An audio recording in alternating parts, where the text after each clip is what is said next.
നമസ്തേ. ജനം ഡിബേറ്റിലേക്ക് ഏവർക്കും സ്വാഗതം. കേരളം ചരിത്രത്തിലാദ്യമായി ഒരു വിമാന അപകടത്തിനും സാക്ഷിയായി. ദുബായിൽ നിന്നും കരിപ്പൂരിലെത്തിയ എയർ ഇന്ത്യ എക്സ്പ്രസ് വിമാനത്തിലെ 18 യാത്രക്കാരാണ് ഇന്നലെ രാത്രിയുണ്ടായ ദുരന്തത്തിൽ മരണപ്പെട്ടത്. നിരവധി പേർ ഗുരുതരമായ പരിക്കുകളോടെ വിവിധ ആശുപത്രികളിൽ ചികിത്സയിലാണ്. കരിപ്പൂർ വിമാനത്താവളത്തിൻ്റെ ഭൂമിശാസ്ത്രപരമായ ഘടന സംബന്ധിച്ച് നിരവധി ആരോപണങ്ങളും ആക്ഷേപങ്ങളും നിലനിൽക്കെയാണ് രാജ്യത്തെ നടുക്കിയ അപകടമുണ്ടായത്. ഭാരതീയ വായുസേനയിൽ ദീർഘകാലത്തെ പ്രവൃത്തി പരിചയവും ആ അനുഭവ സമ്പത്തിൻ്റെ പശ്ചാത്തലത്തിൽ കമേഴ്സ്യൽ പൈലറ്റായി തിളങ്ങുകയും ചെയ്ത ദീപക് വസന്ത് സാത്തേയാണ് എയർ ഇന്ത്യ എക്സ്പ്രസ് പറത്തിയത്. അദ്ദേഹത്തിൻ്റെ സമചിത്തതയോടെയുള്ള ഇടപെടലാണ് ദുരന്തത്തിൻ്റെ വ്യാപ്തി കുറച്ചതെന്ന് എല്ലാവരും പറയുന്നു. ഇനി സാങ്കേതിക പിഴവുകൾ വല്ലതുമാണോ അപകടത്തിലേക്ക് നയിച്ചത്? അതോ പ്രതികൂല കാലാവസ്ഥയോ ആശയവിനിമയത്തിലെ അപാകതകളോ?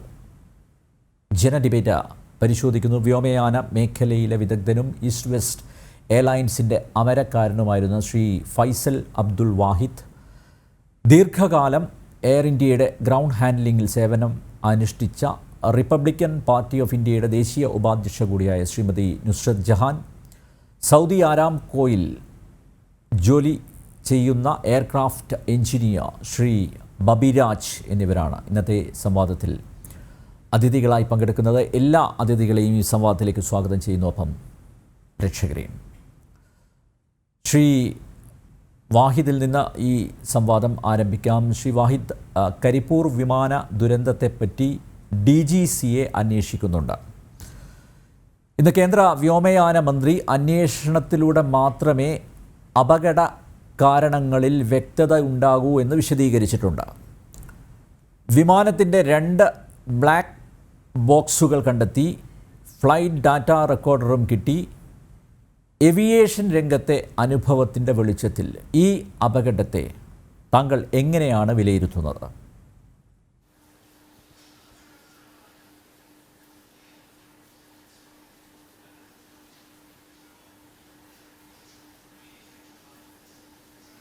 ശ്രീ വാഹിദ്, താങ്കൾക്ക് കേൾക്കാമോ എൻ്റെ ചോദ്യം?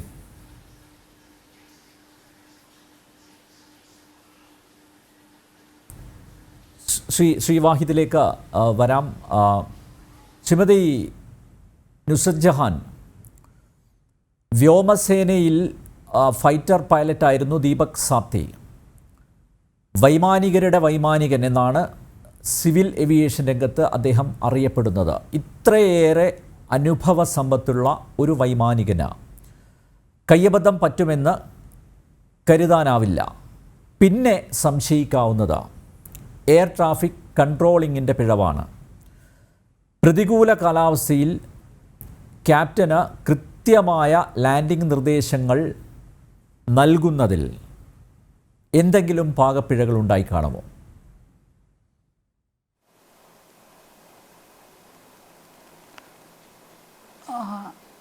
ഞാൻ ആദ്യം തന്നെ ഈ ഒരു ദുരന്തത്തിനെ ഏറ്റവും ലഘൂകരിക്കാൻ സാധിപ്പിച്ച് അതിനെ രക്ഷാപ്രവർത്തനത്തിൽ ഏറ്റെടുത്ത നമ്മുടെ കരിപ്പൂർ എയർപോർട്ടിൻ്റെ ചുറ്റുമുള്ള സമീപവാസികളെ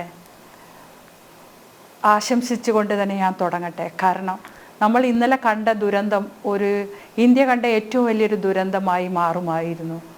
അത്രയും പെട്ടെന്നുള്ളൊരു രക്ഷാപ്രവർത്തനം അവിടെ നടന്നില്ലായിരുന്നെങ്കിൽ. അപ്പോൾ ആ സമീപവാസികൾ, നമ്മൾ പറയുന്ന കൊണ്ടോട്ടിക്കാർ, മലപ്പുറംകാർ, അവരെ ആശംസിച്ചുകൊണ്ട് തന്നെ ഞാൻ പറയട്ടെ. അതുപോലെ ക്യാപ്റ്റന്മാരുടെ ക്യാപ്റ്റൻ തന്നെ എന്ത് വിശേഷിപ്പിച്ചാലും അദ്ദേഹത്തിനെ പറ്റി മതിയാവില്ല നമുക്ക്.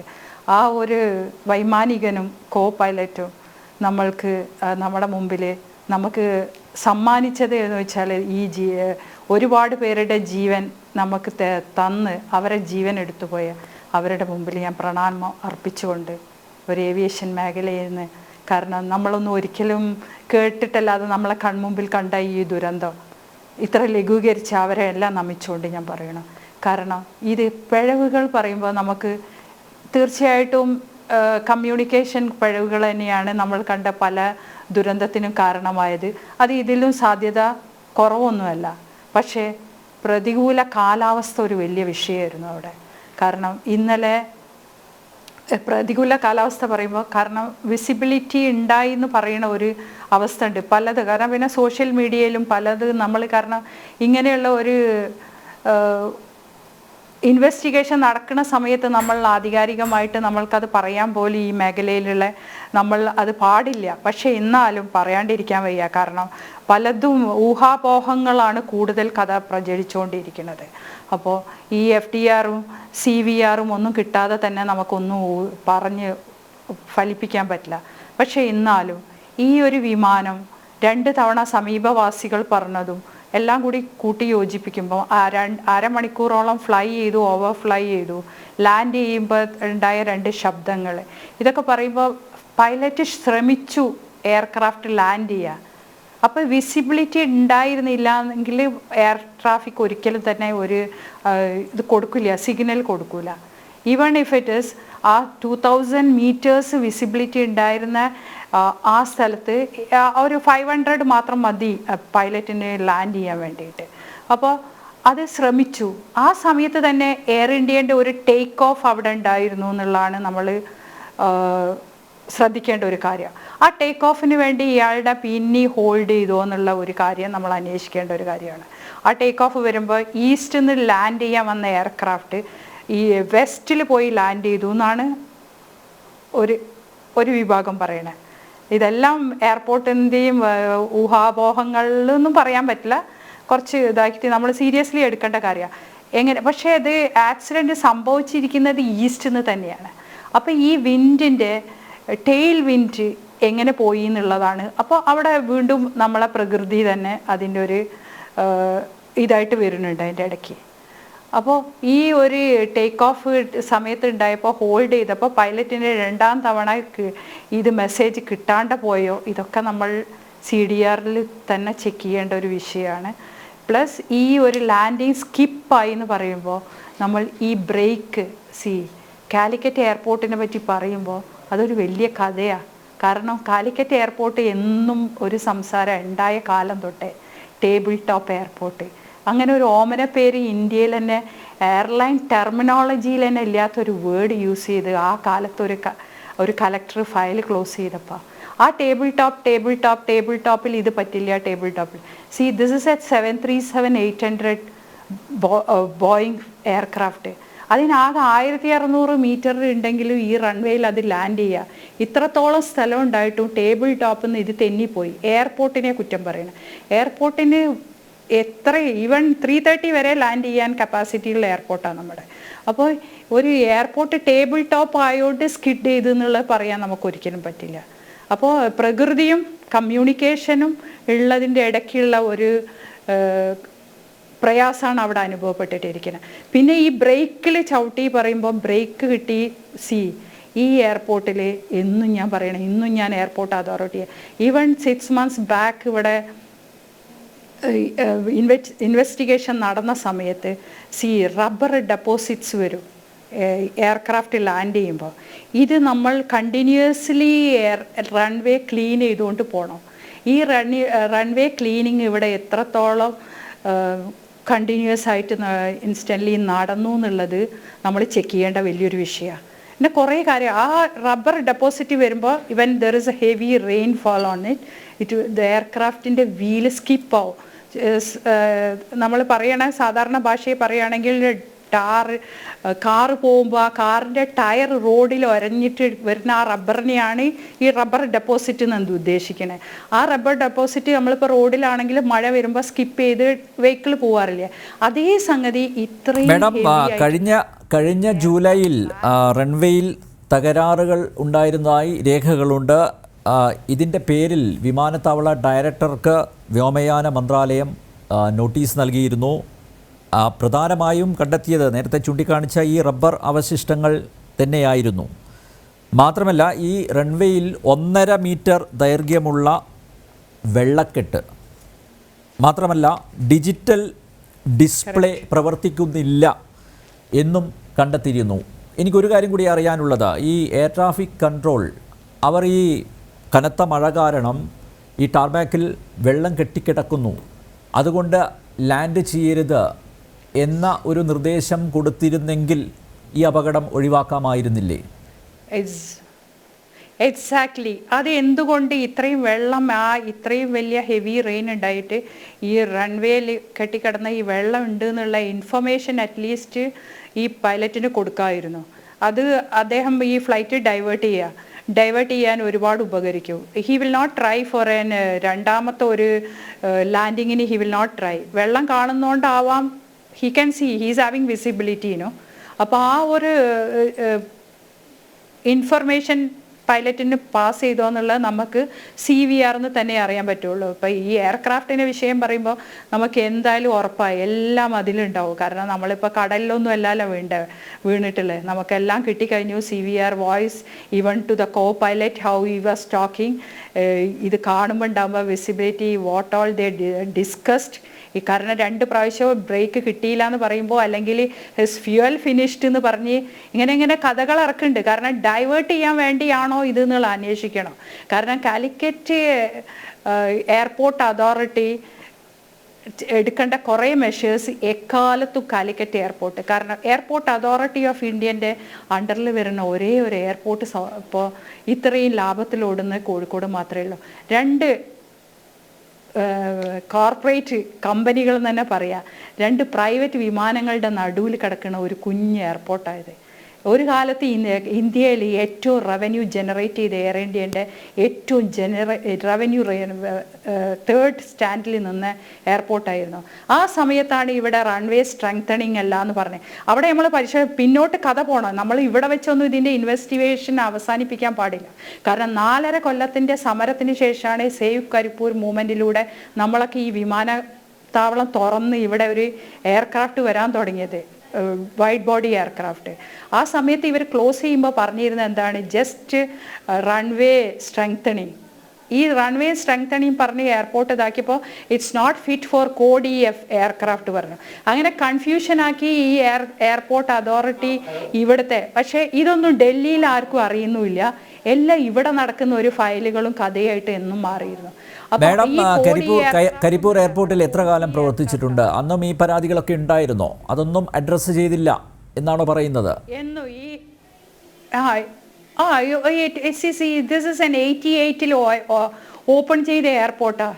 88-ൽ ഓപ്പറേറ്റ് ചെയ്ത് I think 2014, I think it is by 2014 ഫെബ്രുവരിയിലോ മറ്റാണ് ഈ എയർ റൺവേ സ്ട്രെങ്തണിങ് അല്ലെ റൺവേ റിപ്പയറിംഗ് പറഞ്ഞിട്ടുള്ള ഒരു മെസ്സേജ് കാലിക്കറ്റ് എയർപോർട്ടിൽ വരുന്നത്. അത് വന്നു. പിന്നെ ആ കാലത്ത് 2014 നരേന്ദ്രമോദി സർക്കാർ വന്ന് കഴിഞ്ഞിട്ടാണ് ഇവിടെ നമ്മൾ മീഡിയാസ് ചർച്ച ചെയ്യണം. പക്ഷേ ഞങ്ങളെ പോലുള്ളവർക്ക് അറിയായിരുന്നു ഈ എയർപോർട്ട് ക്ലോസ് ചെയ്യാൻ പോകുന്നുണ്ട്, ഇങ്ങനെ റൺവേ സ്ട്രെങ്തണിങ് പറഞ്ഞ് slowly the aircrafts are going to Cochin, അല്ലെങ്കിൽ coming up Kannur airport is taking up. അപ്പോൾ ഈ ഒരു 2014 അഗെയിൻ ഇൻ ഒക്ടോബറിലാണ് സർക്കുലർ വരുന്നത്. Airport Authority of India is calling every airport managers. അന്ന് ആ ടീമിൽ ഞാനും ഉണ്ടായിരുന്നു എയർപോർട്ടിൽ. കാരണം ഞാൻ ആ സർക്കുലർ കണ്ട ആളാണ്. എയർപോർട്ട് മാനേജേഴ്സിനെ വിളിച്ചപ്പോൾ കോഡി എയർക്രാഫ്റ്റുകൾ വരില്ല, we are closing the airport for strengthening for a few time. പക്ഷേ അപ്പോൾ ഒരു എയർപോർട്ട് ക്ലോസ് ചെയ്യേണ്ട ആവശ്യം തന്നെ ഇല്ല. ഈ ഒരു മീഡിയാസിനോ ഒരാൾക്കും ഇതിനെപ്പറ്റി അറിയില്ല. As an professional I cannot tell that time, ഇത് പുറത്ത് പറയാൻ പറ്റില്ല. പിന്നെ ഞാൻ ജോലി വിട്ട് പുറത്ത് വരുമ്പോഴത്തേക്കും എന്തായി, ഈ ഒരു എയർക്രാഫ്റ്റ് വരുന്നത് കംപ്ലീറ്റ് ക്ലോസ് ചെയ്തു. ആ സമയത്ത് ഹജ്ജ് വിമാനങ്ങൾക്ക് ആക്ച്വലി വരാൻ പറ്റിയിട്ട് പോലും ആ കൊല്ലം ഹജ്ജ് നമ്മൾ ബ്ലോക്ക് ചെയ്തു. എയർപോർട്ട് ഇതുപോലെ മൺസൂൺ ടൈമിൽ വർക്ക് തുടങ്ങുന്നത് ഇറ്റ് ഈസ് 2015. ആ സ്റ്റാർട്ടിങ്ങിൽ തന്നെ നമ്മളത് ബ്ലോക്ക് ചെയ്ത് 6 മാസം പണി കിടക്കാതെ ഈ എയർപോർട്ട് ഇട്ടിട്ടുണ്ട്. അപ്പോൾ ഈ ഒരു നമ്മൾ ഇതിൻ്റെ മനസ്സിലാക്കേണ്ട അതുപോലത്തെ ലോബികൾ എന്നും എയർപോർട്ടിനെ പറ്റി പറഞ്ഞു, ടേബിൾ ടോപ്പ്. അപ്പോൾ എന്നും ആ ഇത്രയും വലിയ വിമാനങ്ങൾ ഇറങ്ങിയ എയർപോർട്ടിനെ എന്തുകൊണ്ട്, അന്ന് ചോദിച്ച ഒരു ക്വസ്റ്റ്യൻ ഞാനിതാ, ഹൗ കം ഇത്രയും ഡീപ്ലി ഒരു റൺവേ കൺസ്ട്രക്ഷന് why we want to go for 2 or 3 years for repairing? ഈ ഒരു ക്വസ്റ്റ്യൻ മാത്രമേ ഞാൻ ചോദിച്ചത്. Because every airport you will see every month each and every 1 metre വെച്ചിട്ട് tarring, repairing, rubbering, everything happens. ഇത് കംപ്ലീറ്റ് അങ്ങോട്ട് ഗട്ടറായ ഒരു എയർപോർട്ട് ആണെന്ന് പറഞ്ഞിട്ട് when they show to us, no, the Airport Authority of India was showing us the runway situation. We will not tell ഒരു aircraft ഇവിടെ land ചെയ്യണമെന്ന്, വേണ്ടാന്ന് മാത്രമേ ഏത് വിദേശ രാജ്യ കമ്പനീൻ്റെ വിമാന കമ്പനിയോ ഒരു രാജ്യമോ പറയുള്ളൂ. ആ വിധത്തിലാക്കുന്ന അതേ സംഗതി ഇപ്പോഴും തുടരുന്നുണ്ടോ എന്നുള്ളത് നമ്മളിപ്പോഴും അന്വേഷിക്കണം. കാരണം everything is finish, is fit to travel, and every aircraft, even 777, everything wide body we can land here. But ഈ റബ്ബറിൻ്റെ കാര്യം വരുമ്പോൾ വീണ്ടും നമ്മൾ പിന്നോട്ട് നമ്മളുടെ അന്വേഷണം പോകണം എന്നുള്ളതുകൊണ്ടാണ് ഞാൻ ഇത്രയും പറഞ്ഞത്. ഓക്കെ, ഞാൻ തിരിച്ചു വരാം. ശ്രീ ഫൈസൽ അബ്ദുൽ വാഹിദ്, കരിപ്പൂർ വിമാന ദുരന്തത്തെ പറ്റി ഇപ്പോൾ DGCA അന്വേഷണം പ്രഖ്യാപിച്ചിട്ടുണ്ട്, അത് നടക്കുന്നുണ്ട്, ആരംഭിച്ചു കഴിഞ്ഞു. മാത്രമല്ല ഇന്ന് കേന്ദ്ര വ്യോമയാന മന്ത്രി അന്വേഷണത്തിലൂടെ മാത്രമേ ഈ അപകട കാരണങ്ങളിൽ വ്യക്തതയുണ്ടാകൂ എന്നും വിശദീകരിച്ചിട്ടുണ്ട്. വിമാനത്തിൻ്റെ 2 ബ്ലാക്ക് ബോക്സുകൾ കണ്ടെത്തി, അതുപോലെ ഫ്ലൈറ്റ് ഡാറ്റ റെക്കോർഡറും കിട്ടിയിട്ടുണ്ട്. ഏവിയേഷൻ രംഗത്തെ താങ്കളുടെ അനുഭവത്തിൻ്റെ വെളിച്ചത്തിൽ ഈ അപകടത്തെ എങ്ങനെയാണ് താങ്കൾ വിലയിരുത്തുന്നത്?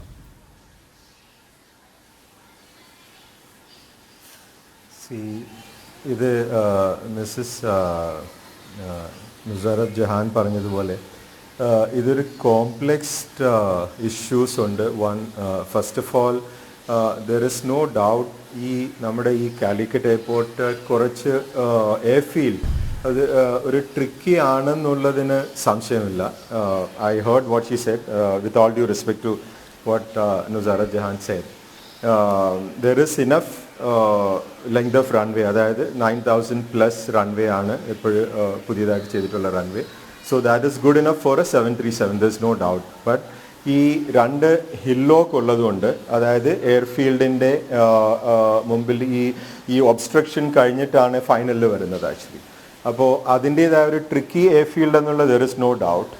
പിന്നെ ഈ one most important aspect, cleaning of the runway, like what she said, Mrs Nusrat Jahan പറഞ്ഞതുപോലെ ഈ rubber deposits, there is something called hydro planning, or hydro planning is something, ഈ rubber deposits വന്നിട്ട് അത് with the water it creates a deadly combination.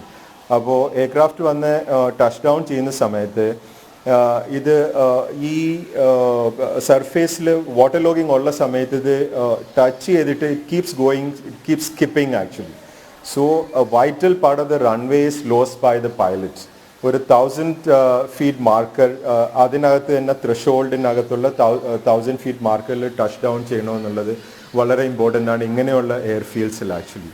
പിന്നെ ഇത് ഒരു combination of let's say പ്രകൃതിയുടെ ഒരു ഇൻ്റർഫിയറൻസ്, പിന്നെ ഈ ലാസ്റ്റ് മിനിറ്റിൽ വന്ന വെതർ ചേഞ്ചസ്. ഇവിടെ ഈ ഞാൻ പല സമയത്തും ലാൻഡ് ചെയ്തിട്ടുള്ള സമയത്ത് കോക്പിറ്റിൽ നേരത്തെ കണ്ടിട്ടുള്ളത് വളരെ ലോ ഫ്ലൈയിങ്,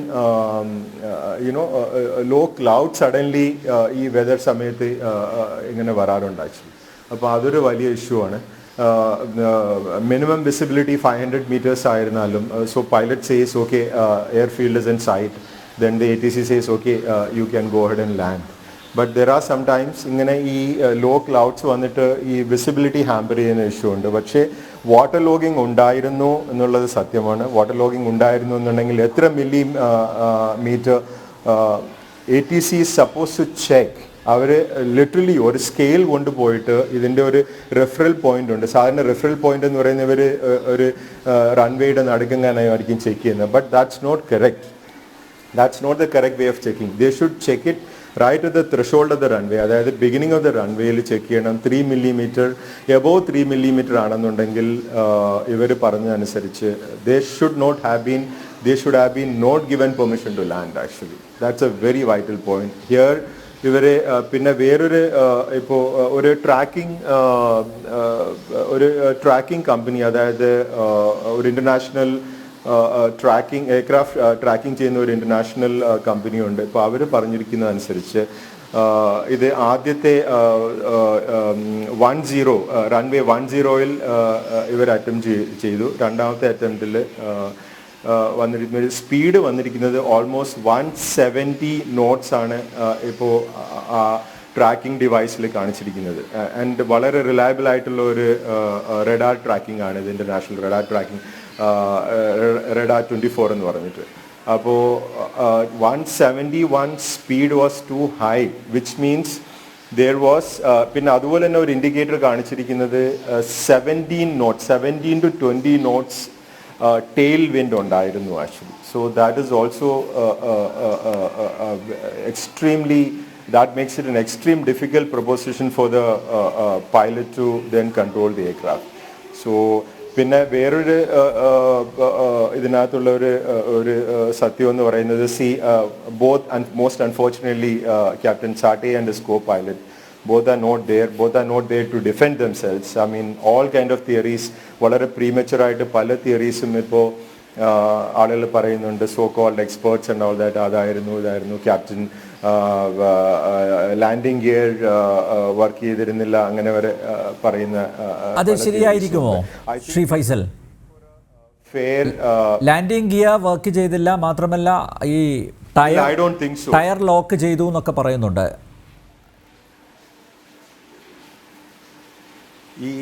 ഈ ലാൻഡിംഗ് ഗിയർ വർക്ക് ചെയ്തില്ലായിരുന്നു, അത് അദ്ദേഹത്തിന് ക്യാപ്റ്റൻ സാട്ടേക്ക് അതിൻ്റെ നേരത്തെ നോളജ് ഉണ്ടായിരുന്നു. That's not correct. അങ്ങനെ ആയിരുന്നു എന്നുണ്ടെങ്കിൽ ഒരിക്കലും അദ്ദേഹം ഈ എയർഫീൽഡ് ലാൻഡ് ചെയ്യാൻ ചൂസ് ചെയ്യില്ലായിരുന്നു. He would have gone to either alternate airfield, കൊച്ചിനോ കണ്ണൂരോ വളരെ അടുത്താണ്. He would have gone there and landed much more length of the runway and all that, അവിടെ പോകുമായിരുന്നു. പിന്നെ he would have informed the ATC. ഈ tracking ഡിവൈസിൽ വന്നിരിക്കുന്നത് ഒരു അപ്രോച്ച് മാത്രമാണ്. ഇതിനു മുമ്പ് he made one approach runway 10-ൽ, then he try to land from the other side actually. പിന്നെ ഈ സ്പീഡ് ഫാക്ടർ ഒരു വളരെ ഒരു ഹാമ്പറിങ് ആയിരുന്നു ഇതിനകത്ത്. So all this, like Nusrat said earlier, they should have checked before. In fact ഇവിടെ വേറൊരു തിയറി ഇപ്പോൾ പറയുന്നുണ്ട്, ഇതിന് മുമ്പ് ടേക്ക് ഓഫ് ചെയ്ത aircraft, reported water logging report ചെയ്തിരുന്നു. അങ്ങനെ റിപ്പോർട്ട് ചെയ്തിരുന്നു എന്നുണ്ടെങ്കിൽ ATC should have gone physically, ഇവരെ ഒരു ഹോൾഡിംഗ് പാറ്റേൺ ഇട്ടിട്ട് they should have gone and checked എത്ര millimetre. they have a device, ഒരു സ്കെയിൽ എടുത്തിട്ട് ചെക്ക് ചെയ്താൽ മതി. ഇത് ഈ 3 millimeter കാട്ടി കൂടുതൽ വെള്ളം ഉണ്ടെന്നുണ്ടെങ്കിൽ, 3 millimeters കാട്ടി കൂടുതൽ ഉണ്ടായിരുന്നു എന്നുണ്ടെങ്കിൽ തീർച്ചയായിട്ടും this should have been no go. They should not have been allowed to land. ഇതൊരു that's a big lapse actually. പിന്നെ ഈ ലാൻഡിംഗ് ഗിയർ വർക്ക് ചെയ്തില്ലായിരുന്നു, അദ്ദേഹത്തിന് അതിൻ്റെ പ്രീ നോളജ് ഉണ്ടായിരുന്നു? I don't think so. That's definitely not the case. അങ്ങനെ ആയിരുന്നു എന്നുണ്ടെങ്കിൽ he would have declared a full emergency. He would have informed the ATC would have known about it, or he would have even preferred one of the the other airfields, which is Cochin or Kannur, which would have been much more easier than, because the more length of the runway and all that. Okay ഞാൻ താങ്കളിലേക്ക് തിരിച്ചു വരാം.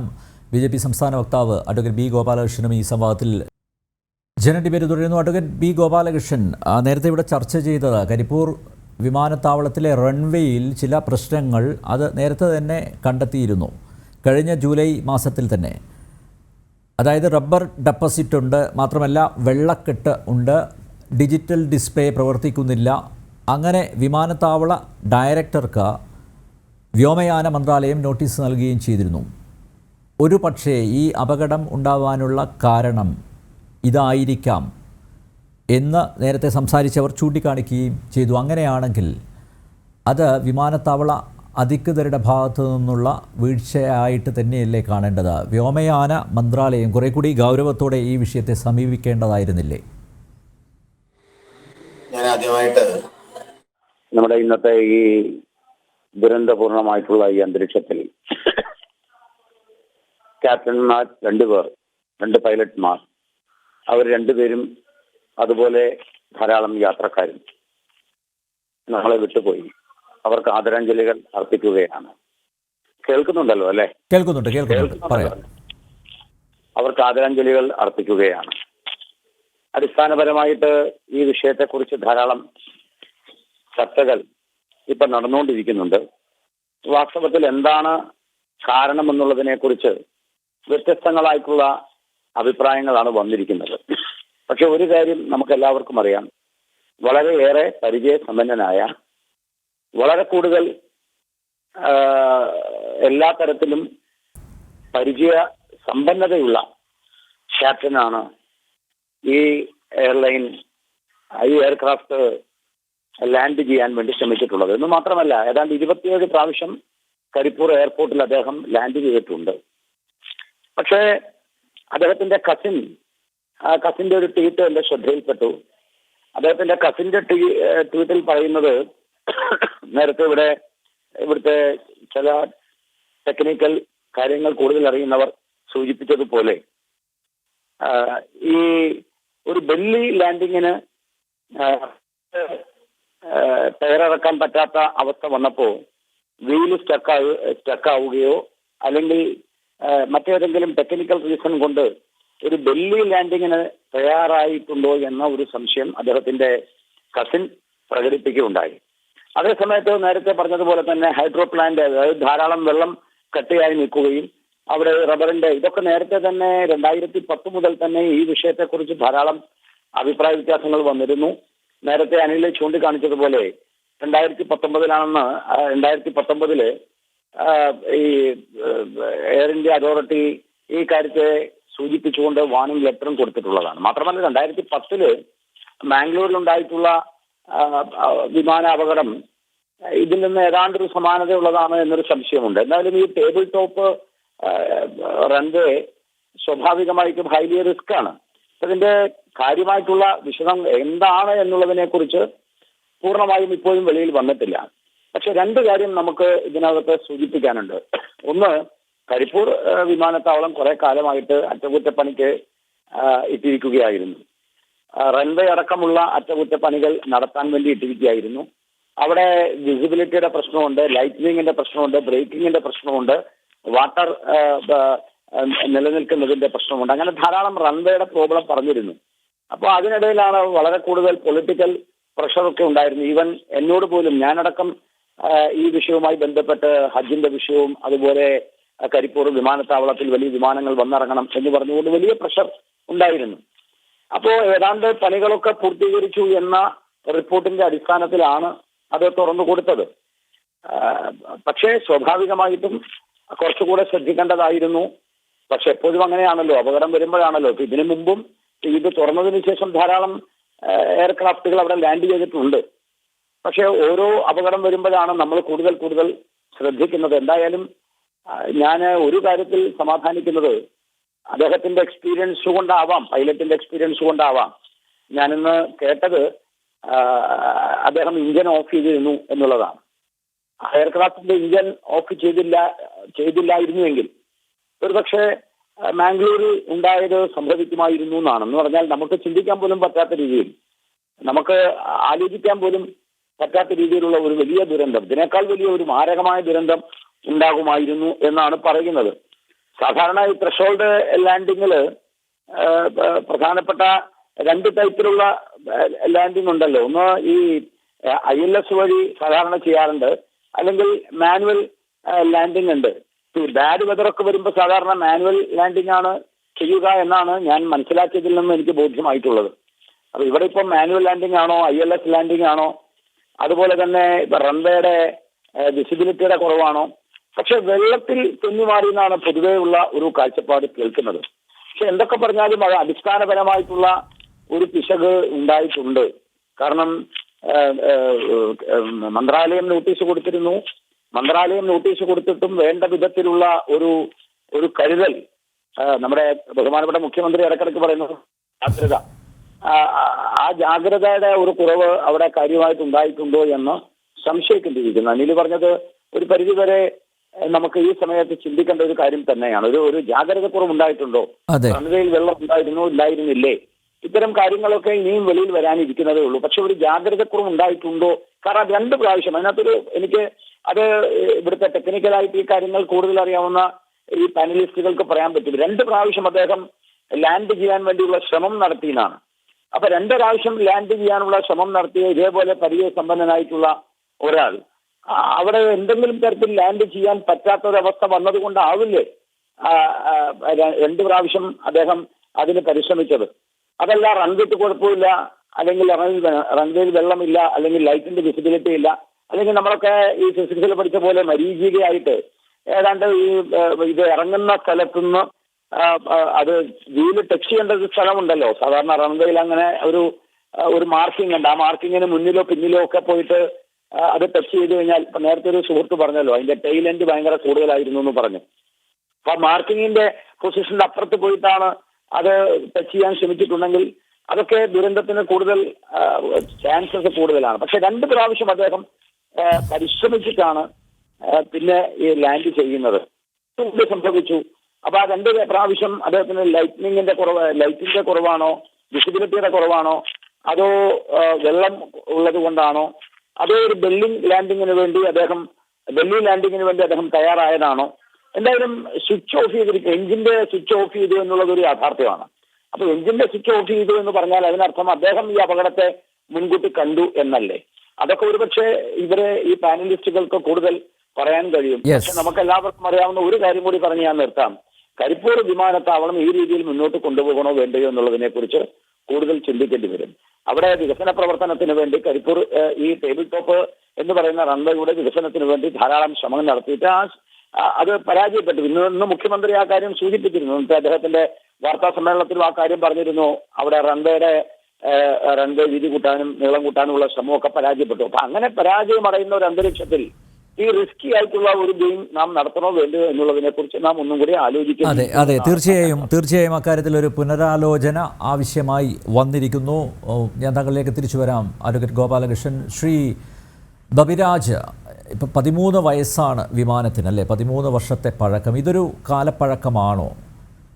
നേരത്തെ ശ്രീ ഗോപാലകൃഷ്ണൻ ചൂണ്ടിക്കാണിച്ചതുപോലെ ഈ touch ഡൗണിൽ engine ഓഫാക്കി pilot. അതുമാത്രമല്ല, landing gear പ്രവർത്തിച്ചില്ല എന്ന് കേൾക്കുന്നു. Front tyre ലോക്ക്ഡായെന്നും പറയുന്നു.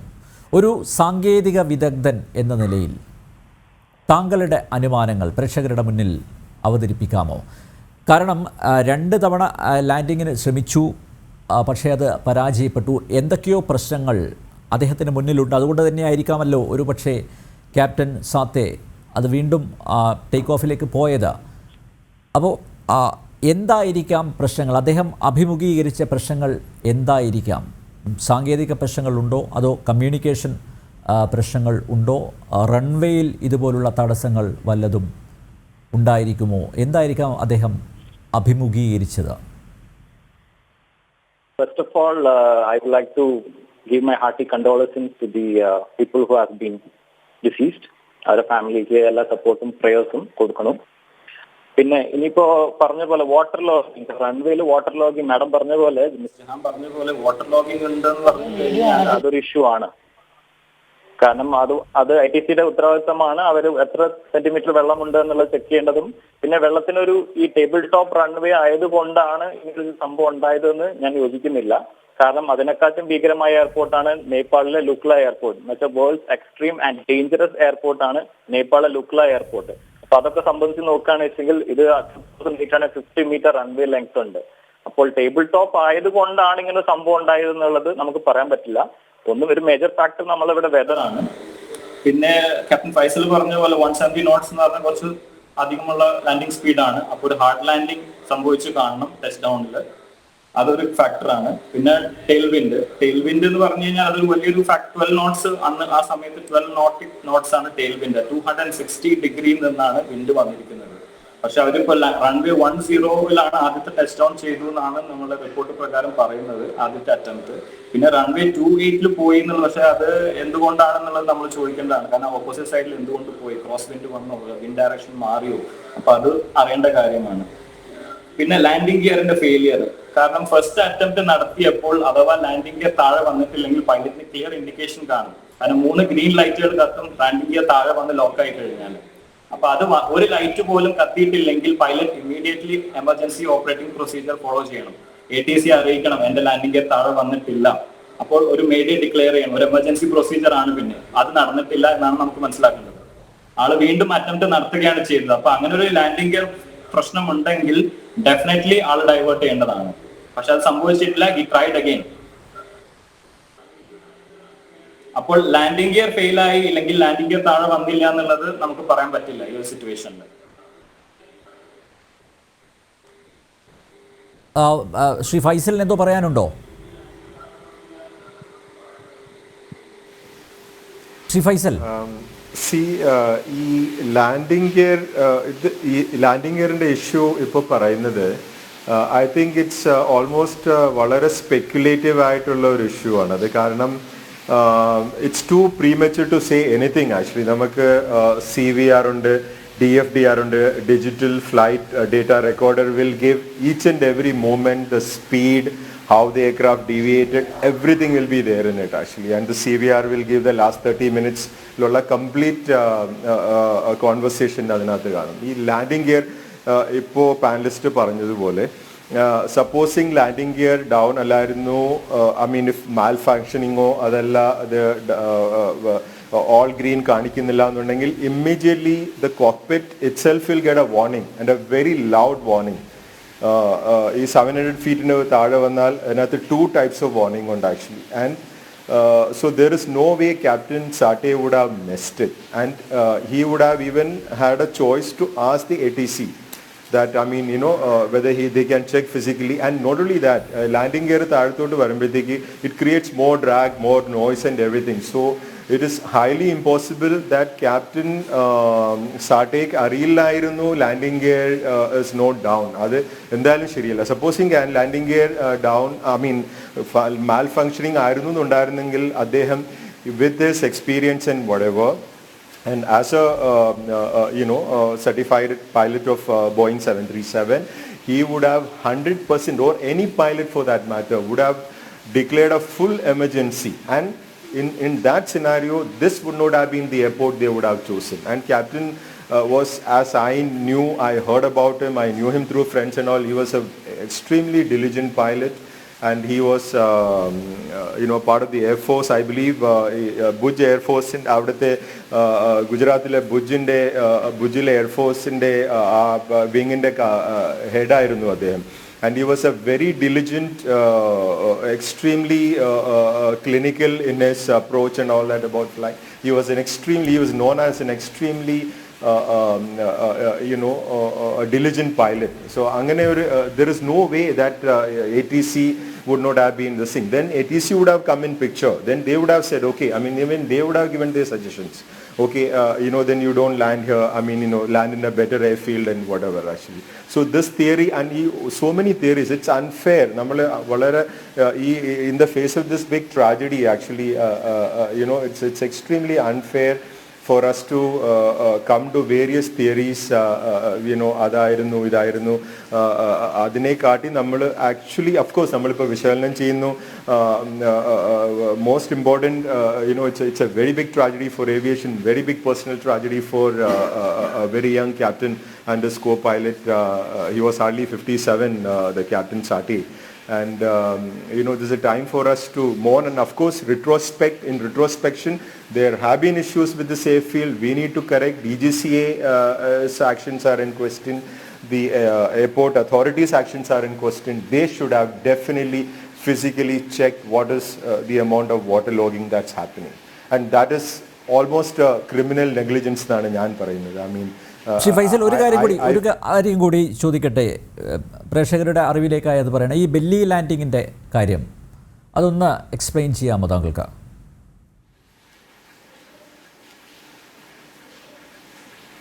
Is that question to me, please? Yes, Faisal.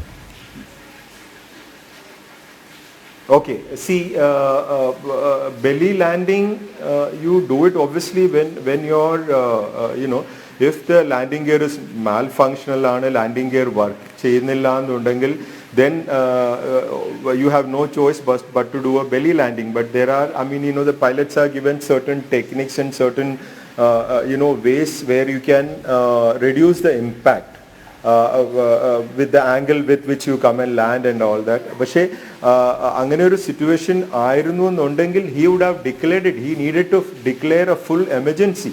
that would have been known to the ATC. First of all, he would have informed the ATC, I want a full emergency landing. And the airfield would have been equipped actually. See, there was no other issues with the aircraft. I mean, it was not a question of engine on fire or mattendengilum malfunction or adallayirunnu. Supposing, let's assume that he landing gear work ചെയ്തില്ലായിരുന്നു, പൈലറ്റിന് അറിയാമായിരുന്നു, നേരത്തെ panellist പറഞ്ഞതുപോലെ the indicator will show all green and landing gear locked actually.